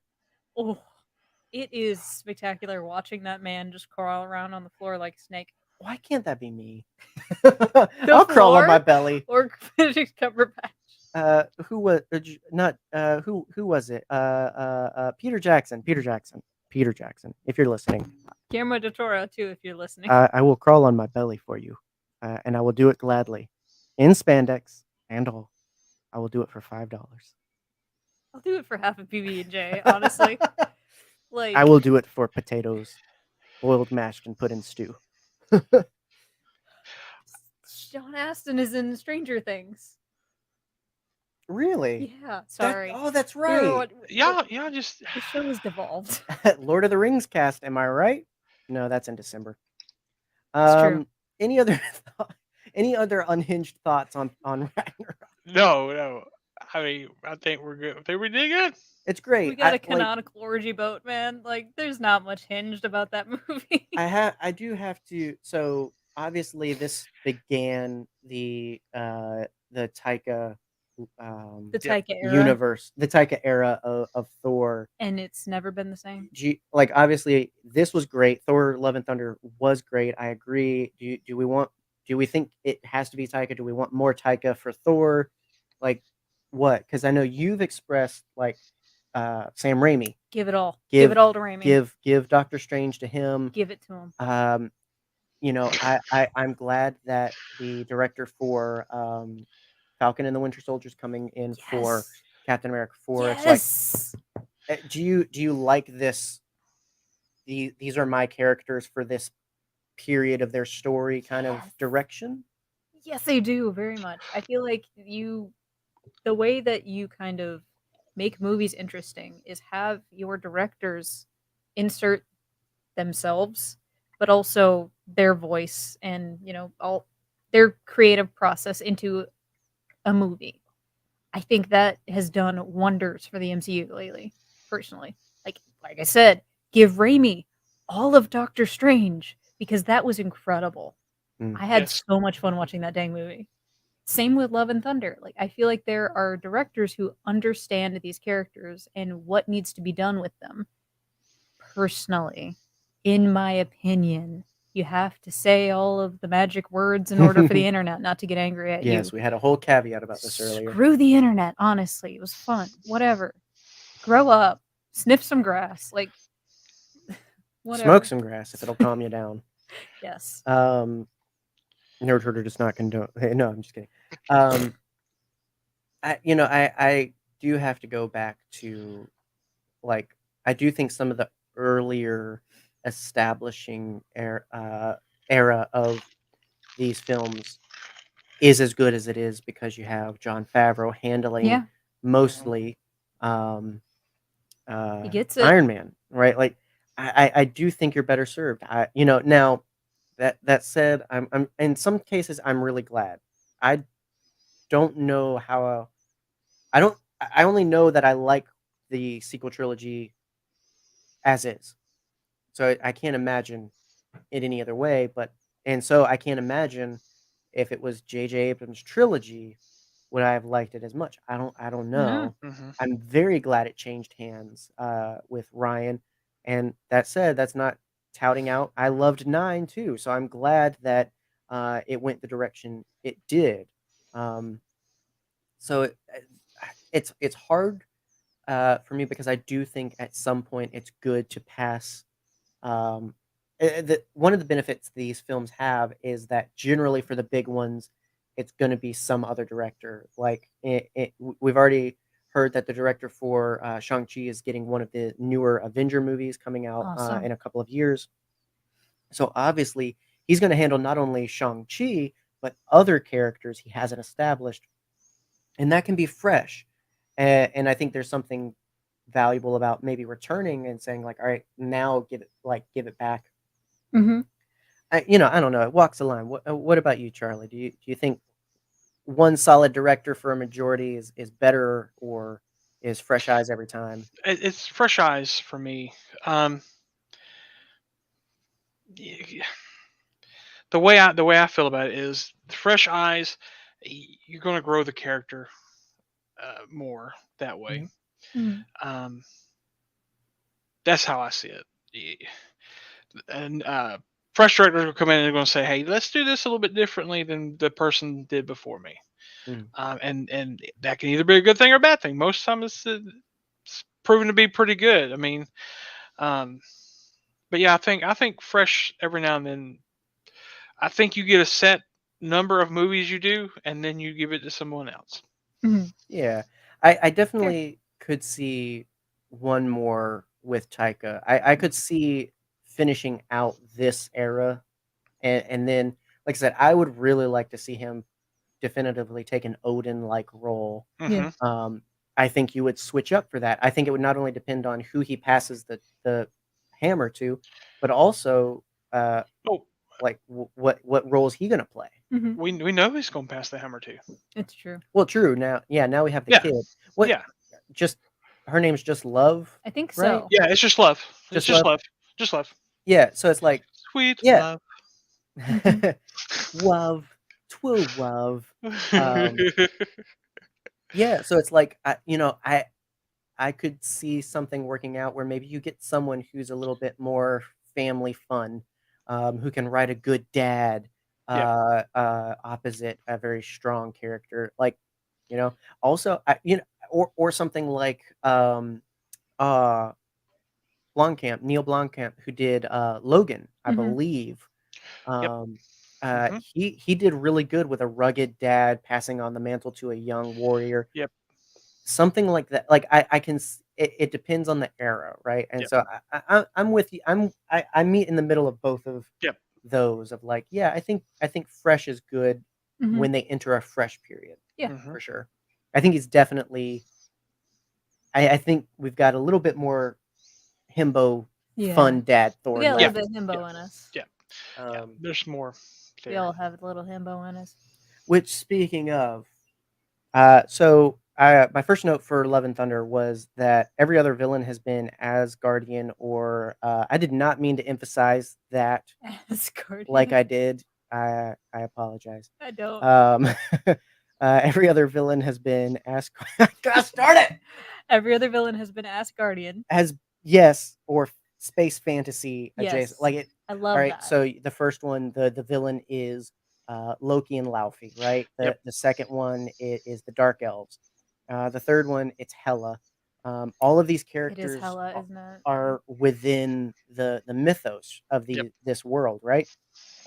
Gore, I think, broke the cycle and opened Thor to worlds of villains and adventures of every kind. Like yes. I loved Gore. Oh, so good. Hats off to Christian Bale. Hats whoever... off and back on, and then off again. Right? 2 claps and a half for that, because oh my gosh,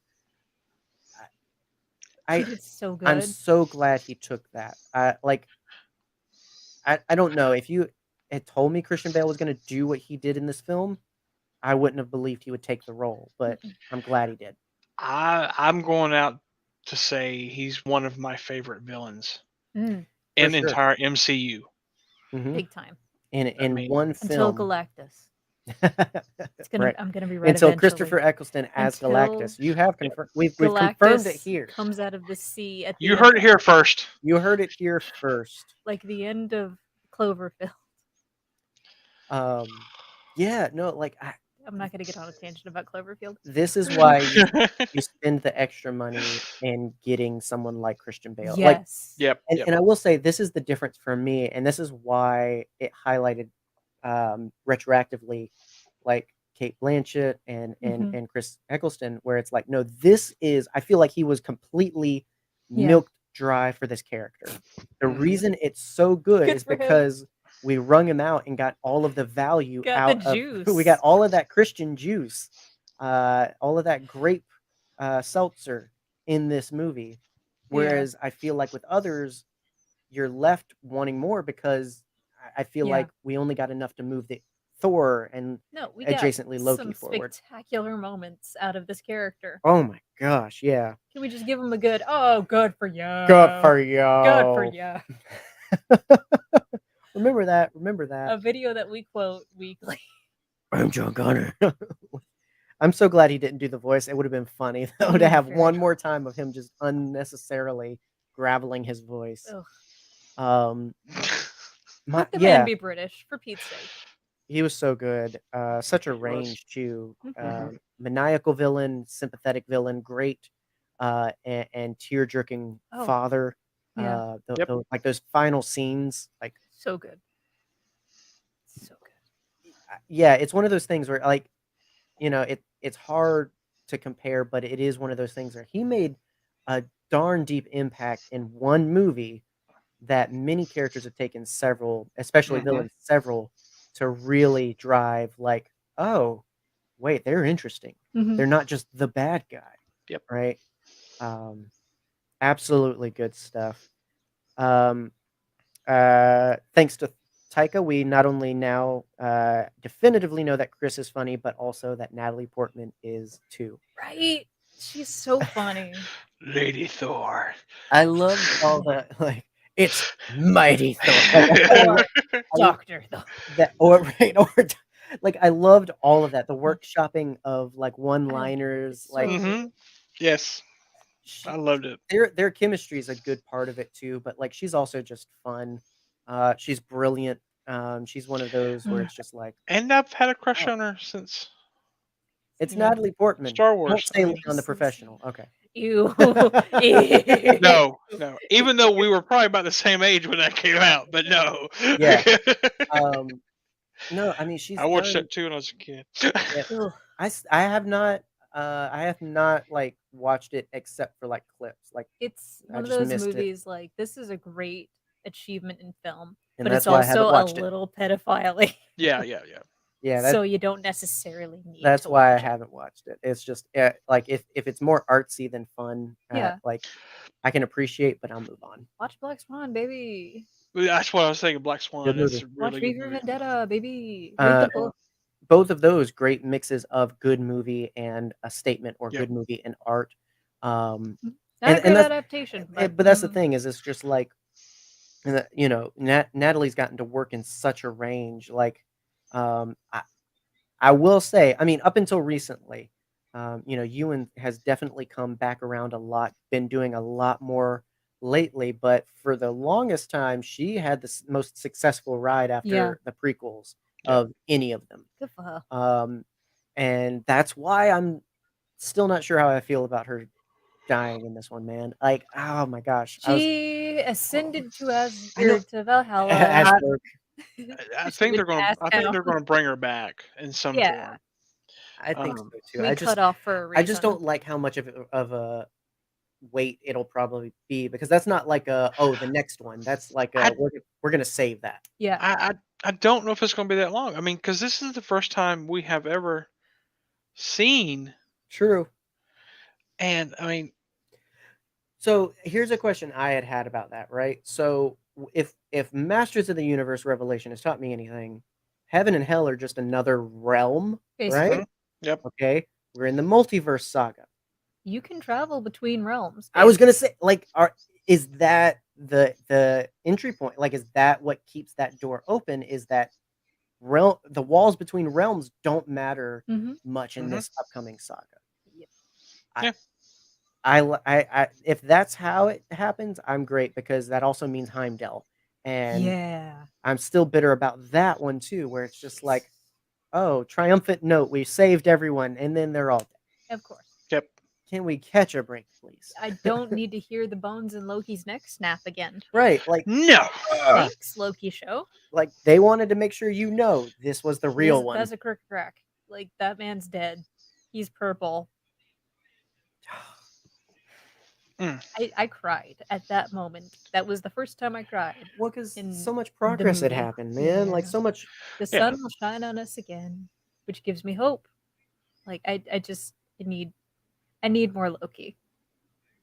They know how to make they know how to make you feel and care about these characters, and then take them away ravagely.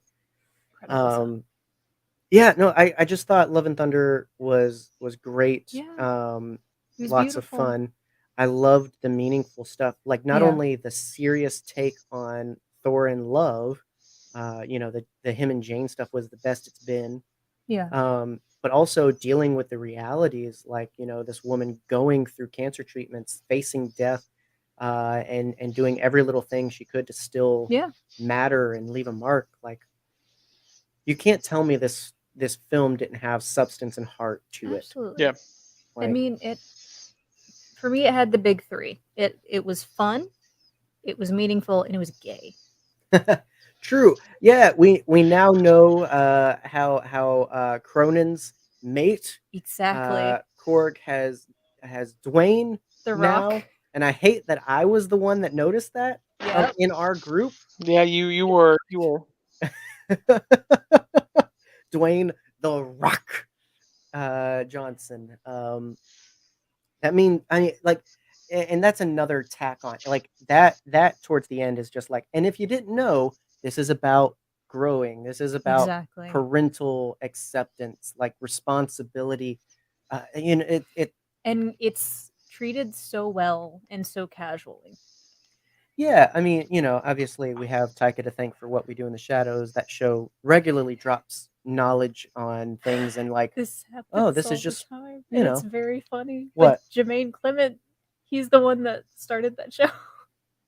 No, Taika was there, yes. No, I mean, like, we have the show which he's involved in, yes, which is very progressive. Yes, was my point. Like, I'm not giving him full credit. I know. I get you. But thank you for clarifying, Jermaine Clement, aka Discount Starman. Wow. Come on, Moana did it first. Okay. Wow. He did a good job. Okay.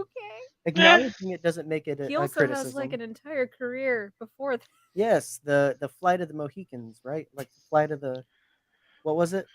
Oh God. The Flight of the Conchords. Ah, yes. Another thing. Many other Last of the Mohicans is the one you're talking about. Totally different. Reese Darby was in other things too. He was. I still can't remember what that one thing was. I keep telling you, where I keep just seeing his face do that, like, yes, man. Like, I'm like, was it? Yes. Yes. Oh my gosh, it is. It is. It is. I know. Yeah. Why didn't you say that sooner? Like, ever since Our Flag Means Death has come into my life, I've been stressing about, who is this man? You knew all along. I did. Yeah, because he's the boss in the band. Core memory unlocked. Okay. On that note. My goodness. Anyway, gentle listeners. New level achieved. Is progressive. Yes, it is. Spectacularly. There's no coincidence that Taika himself is progressive and is bringing that into Marvel. He's not touting that torch alone. It's happening all over, and I think that's great, because it represents the world around us, and it also normalizes the world around us. Yes. Especially these days. Like them talking about, like, Korg just flat out saying, yeah, like, oh yeah, my two dads, like, yeah.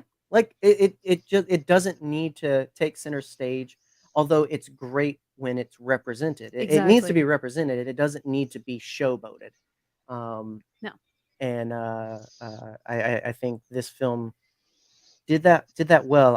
I look forward to, because these movies are so big. They're so big and so good. So everywhere. All kinds of people from all kinds of walks of life. are seeing them. That's why it's important. You have LGBTQ representation. You have, Asian and Pacific Islander representation. You have proper, not just jokey, Kiwi representation. You have, representation for African Americans. Like all of this stuff. Like you have something for everybody because everybody's going to see these movies. Yep. And that's another reason. Like if you need something else in your back pocket to like keep your crappy opinions to yourself, like it wasn't for you. This means something to someone, surely, and that's why it's there. I love it. I love it. So Maverick came out this year. Yes. And everyone shaved off their beards for the mustache. I was going to shave off my beard for Dwayne.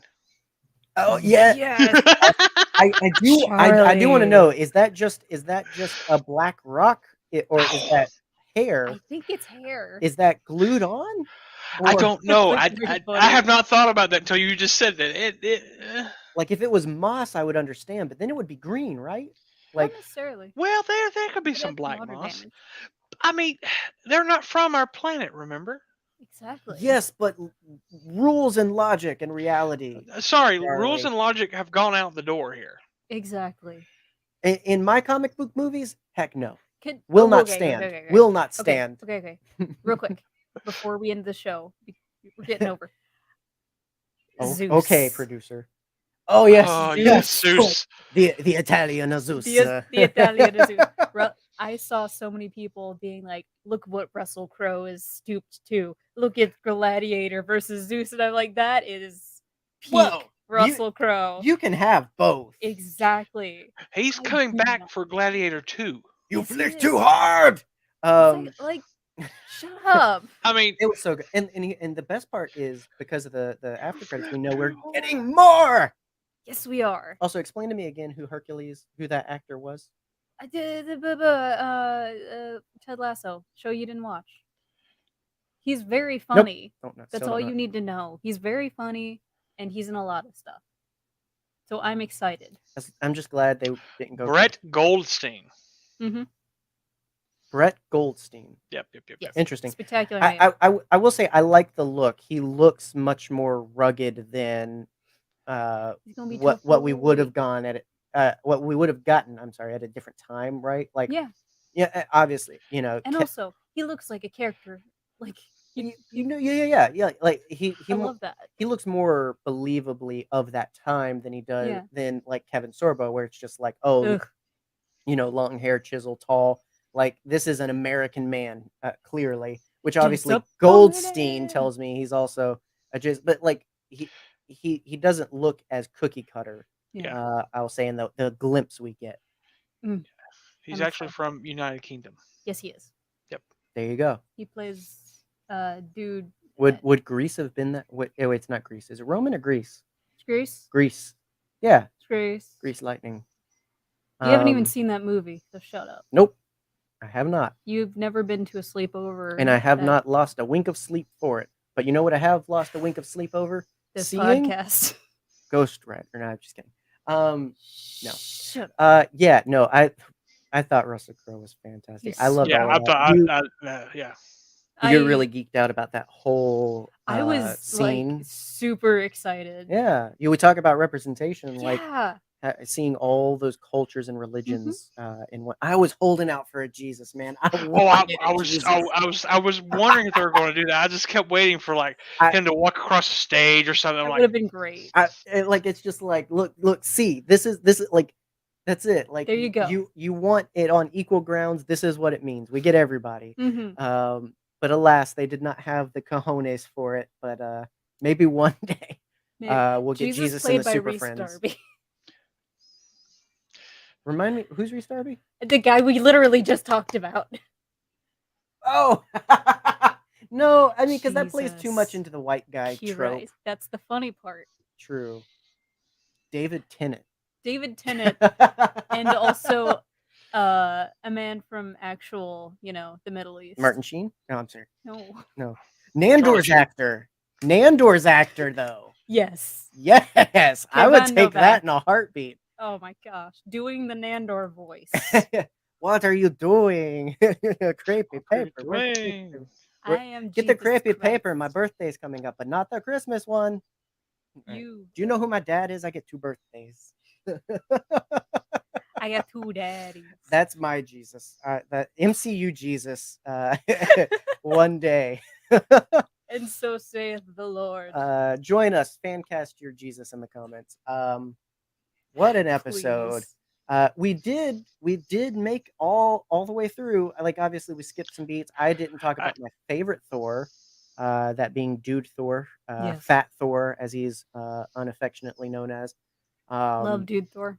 I cried so dang hard in Endgame with the scene with his mother and the I'm still worthy. Like, that alone has skyrocketed him in my list. But like, it just plays off of things that were always there for me that were meaningful. And dang, I did not expect that gut punch. I remember, because it plays slowly, right? You see them get back in time to Asgard, and it's just like, okay, what are we going to do? Obviously got to get the ether, so that tells us a particular time, but I really didn't expect that moment. It's just like, oh, it was a gut punch. Yeah. And that film alone was full of them. Just especially the line of the future has not been kind to you.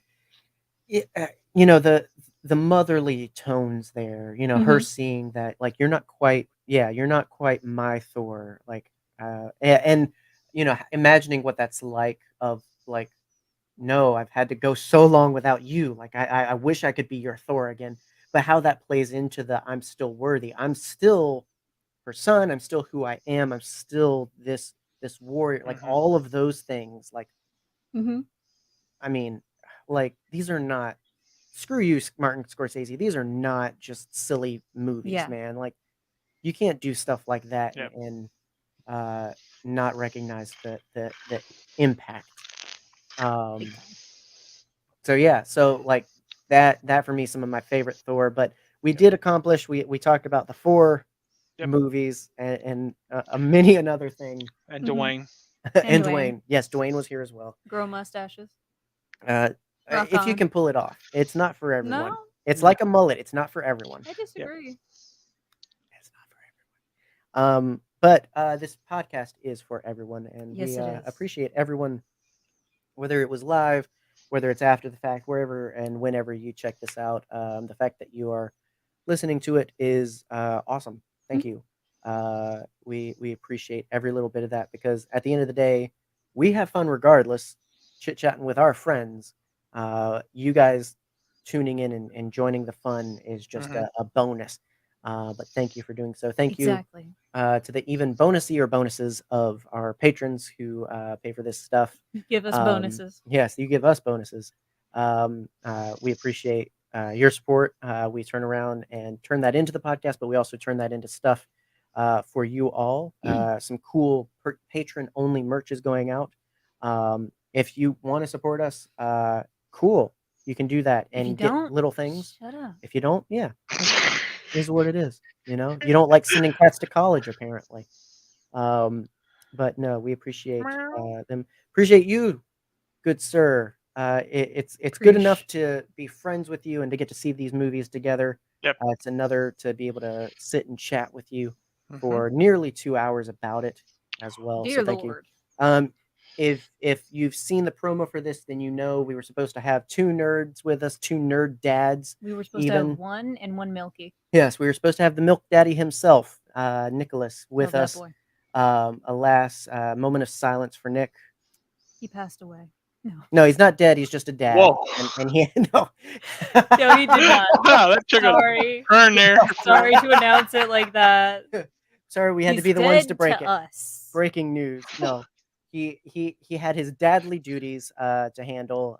God, I wish my dad was as good as he is and was still here. He is your dad. Me too. He's everybody's dad. He's a good dad. He's tucking his little babbies in, and how can we be mad at him for that? But we can have fun with it. Exactly. But no, we will can just claim his death. We'll have to get him on doubly as much now.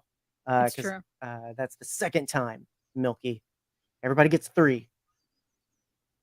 I've had like several at this point. I don't know what I'm counting. I'm just threatening you with numbers because math is scary. When will you set me free from this mean prison? Soon. Yes. We will be back when you or he dies. Right, exactly. Awesome. Fully monetized. We're back with some Star Wars. Next week we've got a fun conversation all about background characters. Looking forward to that. Go ahead and get yourself familiar with the phrase glup shitto. It is not a curse fantastic. word. I Don't love come that at me phrase. next week when I say this like 20 times, okay? Just look it up. Urban Dictionary, that mess. Come on. Like, learn the lingo, okay, you old people, and then come back next week ready to talk about your favorite background Star Wars characters and argue with us about what isn't a background character. I'm looking at mine right now. Yeah, we're probably going to upset some people, but you know what? Whatever. It's a podcast. It's our show. Have fun. If you don't have fun, turn it off. Go watch, I don't know, Podcast of the Whills or something. No, I'm serious. But Podcast of the Whills, they just talked with the director of Fanboys, and I'm honestly kind of jealous. Oh, I'm incredibly jealous. But nonetheless. So Star Wars, forthcoming next week. In the meantime, we never decided. Stay hammery. Keep on banging. Stay thorny. No. Stay worthy. Wait a minute. You know, this is, excuse me, a damn fine cup of coffee.